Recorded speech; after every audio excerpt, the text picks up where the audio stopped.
ताजमहल क्यों बना, क्या किसने बनाया, किस उद्देश्य के लिए बनाया। मुगलों के दक्षिण तक पहुंचने के मामले बीजेपी पॉलिटिशियन रजनीश सिंह ने इलाहाबाद हाई कोर्ट में एक पिटीशन फाइल करी कि ताजमहल के 22 बंद कमरों को खोल दिया जाए, जिसमें लोगों को पता चल जाए कि इन कमरों में हिंदू देवी देवताओं की मूर्तियां हैं। और उसमें ताला लगी हुई थी। मैंने ताला खुलवाने के लिए कहा। लोग ताजमहल को शिव मंदिर होने का क्लेम कर रहे थे और कह रहे थे कि ताजमहल असल में तेजो महल था। में उसने कहा कि ये ताजमहल ही तेजो महल है। अप्रैल 2015 में 6 वकीलों ने आगरा कोर्ट में मांग की थी कि हिंदुओं को यहाँ पूजा करने दी जाए। भगवान शिव के प्राचीन मंदिर को तोड़कर बनाया गया। ऐसे ही लोग कहते हैं कि शाहजहां ने ताजमहल बनाने वाले मजदूरों के हाथ काट दिए थे, पर सवाल उठता है कि अगर वाकई ऐसा होता। Shahjahan is not a national icon. Akbar की शादी हरकाबाई से हो जाने से जयपुर के रॉयल्स यानी राजा मुगलों के काफी करीब आ गए थे और असल में जहांगीर ही थे जिन्होंने जोधापुर के राजा उदय सिंह की लड़की जगत गोसाइन से शादी की थी, जो कि शाहजहां की मम्मी थी। बॉलीवुड में बनी एक famous historic movie Jodha Akbar, इसमें रानी का नाम जोधाबाई बिल्कुल नहीं था। ताजमहल को पूरा बनाने में लगभग 22 साल का समय लगा था। बाद में 17वीं सदी में इसे राजा मान सिंह ने इनहेरिट कर लिया था और 1632 तक राजा जय सिंह इसके मालिक थे, लेकिन शाहजहां ने इस पर कब्जा कर लिया और मुमताज के मरने के बाद मंदिर को बदलकर ताजमहल बना दिया।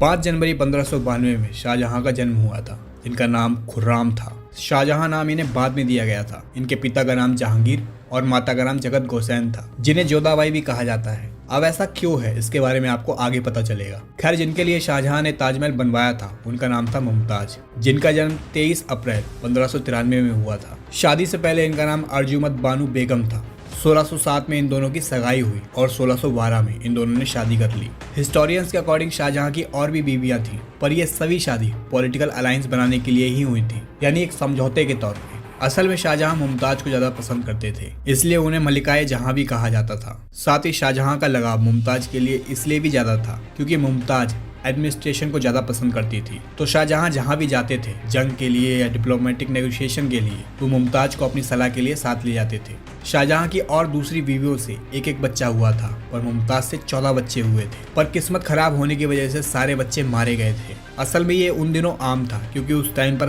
हेल्थ केयर सिस्टम और न्यूट्रिशन डाइट इतनी अच्छी नहीं थी, और कुछ हिस्टोरियंस का मानना है कि शाहजहां अपने रिश्ते को एक निशानी देना चाहते थे। पर 17 जून 1631 में 14वें बच्चे को जन्म देते हुए मुमताज की पोस्टमार्टम हेमोरेज यानी ज्यादा खून बहने से डेथ हो गई। उनके मरने के बाद शाहजहां डिप्रेशन में चले गए और कहा जाता है कि कई दिनों और हफ्तों तक रोते रहे और 1 साल तक खुद को एक कमरे में बंद कर लिया। अब जब वो वापस लौटे तो बूढ़े और कमजोर लगने लगे थे।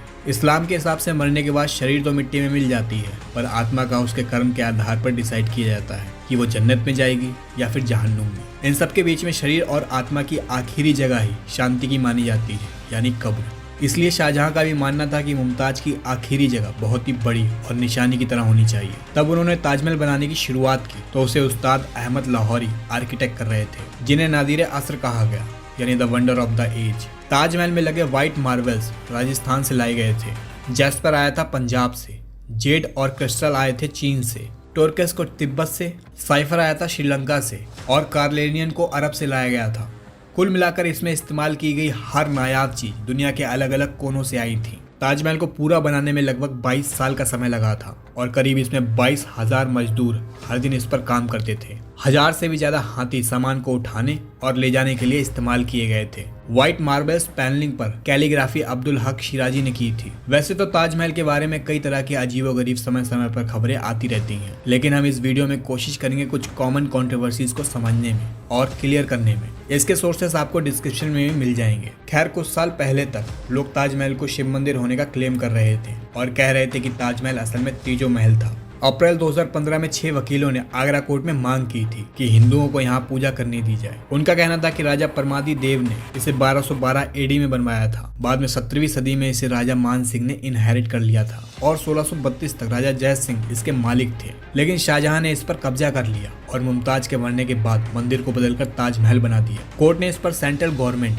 Union minister of culture, home secretary और एएसआई को इसके बदले में जवाब देने का आदेश दिया था। काफी दिन चली जांच के बाद नवंबर 2015 में कल्चर मिनिस्टर महेश शर्मा ने लोकसभा में कहा था कि सरकार को ताजमहल के मंदिर होने पर आज तक कोई भी एविडेंस नहीं मिला है। 2017 में एएसआई ने भी ताजमहल को टूम ही बताया था। साथ ही उन्होंने ये भी क्लियर किया था कि राजा जय सिंह से उनकी जमीन छीनी नहीं गई थी, बल्कि उनसे ये जमीन एक्सचेंज में ली गई थी। लेकिन राजा जय सिंह अपनी जमीन मुमताज का टूम बनाने के लिए शाहजहां को फ्री में डोनेट करना चाहते थे। हिस्टोरियन ईरा मुक्तोई के अकॉर्डिंग अकबर की शादी हरका बाई से हो जाने से जयपुर के रॉयल्स यानी राजा मुगलों के काफी करीब आ गए थे। बॉलीवुड में बनी एक famous historic movie Jodha Akbar, इसमें रानी का नाम जोधाबाई बिल्कुल नहीं था, क्योंकि जोधाबाई का मतलब होता है जोधापुर की लेडी, और असल में जहांगीर ही थे जिन्होंने जोधापुर के राजा उदय सिंह की लड़की जगत गोसाइन से शादी की थी, जो कि शाहजहां की मम्मी थी। बॉलीवुड में ये नाम लेफ्टिनेंट कर्नल जेम्स टॉड की लिखी किताब annuls and antiquities of Rajasthan में की गई गलती से जोधाबाई पड़ गया था। तब से कुछ लोगों को लगा कि अकबर की बीवी जोधाबाई थी, लेकिन अकबर की बीवी हरकाबाई थी, जो कि राजा मान सिंह की बुआ थी, और राजा मान सिंह अकबर के जनरल भी थे। अकबर के ही पोते शाहजहां थे और राजा मान सिंह के पोते थे जय सिंह, इसलिए ये दोनों एक दूसरे के रिश्तेदार भी थे और एक दूसरे के अच्छे दोस्त भी। और यही वजह थी कि राजा जय सिंह अपनी जगह शाहजहां को फ्री में देना चाहते थे। उस टाइम पर राजा जय सिंह की वहाँ हवेली थी, इसे कई किताबों में मंजिल और खाना करके लिखा गया है। खैर, इस ऑफर के बाद भी शाहजहां ने इस जगह के बदले अलग अलग जगहों पर जय सिंह को 4 हवेलियां दी थी, और 28 दिसंबर 1633 को इस ट्रांजैक्शन के पेपर्स भी तैयार किए गए थे, जिसे फरमान कहा जाता है, जो आज भी जयपुर के सिटी पैलेस ऑफ म्यूजियम में रखे हुए हैं। इतने सारे एविडेंसेस होने के बाद भी कुछ साल बाद बीजेपी पॉलिटिशियन रजनीश सिंह ने इलाहाबाद हाई कोर्ट में एक पटिशन फाइल करी कि ताजमहल के 22 बंद कमरों को खोल दिया जाए, जिसमें लोगों को पता चल जाए कि इन कमरों में हिंदू देवी देवताओं की मूर्तियां हैं। साथ ही ये चाहते थे कि आर्कियोलॉजिकल सर्वे ऑफ इंडिया इसमें पर्सनली छानबीन करे, और इंडियन मीडिया ने भी उस टाइम पर इस मुद्दे को ऐसे दिखाया था जैसे वाकई यहाँ पे कुछ रहस्य छुपा हुआ है जो आम लोगों को नहीं बताया जा रहा है। इलाहाबाद हाई कोर्ट में एक याचिका दायर की गई है, जिसमें अदालत से ताजमहल के मुख्य हिस्से में स्थित उन 22 कमरों को खोलने की मांग की गई है, जहां प्राचीन शिवलिंग होने का दावा है। लेकिन कोर्ट ने इस मांग को खारिज कर दिया था और जवाब में लिखा था कि इस तरह के पटिशन फाइल करके PIL सिस्टम का मजाक बनाया जा रहा है। असल में ASI ने पहले ही ताजमहल के 22 बंद कमरों के बारे में डिटेल्स सबमिट कर दी थी, क्योंकि ये कोई रूम नहीं बल्कि ये लंबा सा कॉरिडोर है जिन पर दरवाजे लगे हुए हैं। ASI का स्टाफ हर हफ्ते में इन कमरों की सफाई भी करते हैं। इन कमरों की दीवारों पर कुछ भी नहीं है, और दोस्तों मुगल मॉन्यूमेंट में बेसमेंट होना कोई अलग बात नहीं है, फिर चाहे वो हुमायूं टूम हो या फिर सफदरजंग टूम हो, वहाँ भी बिल्डिंग को बेस देने के लिए कमरे मौजूद हैं, जो ऊपर की इमारत को मजबूती से टिके रहने में मदद करते हैं। असल में ये एरिया इसलिए भी बंद है क्योंकि वहाँ देखने के लिए कुछ भी नहीं है, और अगर कमरों को खोल कर रखा जाएगा तो नीचे भी काफी पब्लिक इकट्ठी हो जाएगी और मॉन्यूमेंट को प्रिजर्व रखना काफी मुश्किल हो जाएगा, क्योंकि ताजमहल को देखने के लिए हर रोज लगभग 1 लाख से भी ज्यादा लोग आते हैं। ASI ने इस रहस्य और अफवाह को खत्म करने के लिए बेसमेंट की फोटोज भी पब्लिक कर दी थी। ये फोटोज आज भी ASI की वेबसाइट पर पब्लिकली अवेलेबल है। अब आपके मन में एक सवाल उठ रहा होगा, फिर ये अफवाह कैसे फैली और इसके पीछे कौन था? पुरुषोत्तम नागेश ओक नाम के एक आदमी ने तेजोमहल होने के बारे में सबसे पहले लेख लिखे थे। असल में ये कोई इतिहासकार नहीं है, बल्कि जबरदस्ती हिंदू कम्युनिटी को सबसे पुराना बताने के लिए अजीबोगरीब लेख लिखने वाले फिक्शनेबल राइटर हैं। क्योंकि हिस्टोरियन होना अपने आप में एक बड़ी बात है और सर खपा देने वाला काफी टफ काम है, पर कुछ लोगों का कहना है कि ओक एक ऐसे इंसान है जो हिस्ट्री को बदलने की कोशिश करते रहते हैं। जैसे उनके हिसाब से क्रिश्चियनिटी असल में कृष्ण नीति है, जिसमें 13 से 30 साल की उम्र के बीच में जीसस भारत आए थे और वो कृष्ण नीति सीख कर यूरोप में चले गए थे इसे फैलाने के लिए। उनके हिसाब से इस्लाम और जुडिज्म हिंदू धर्म से ही निकला है।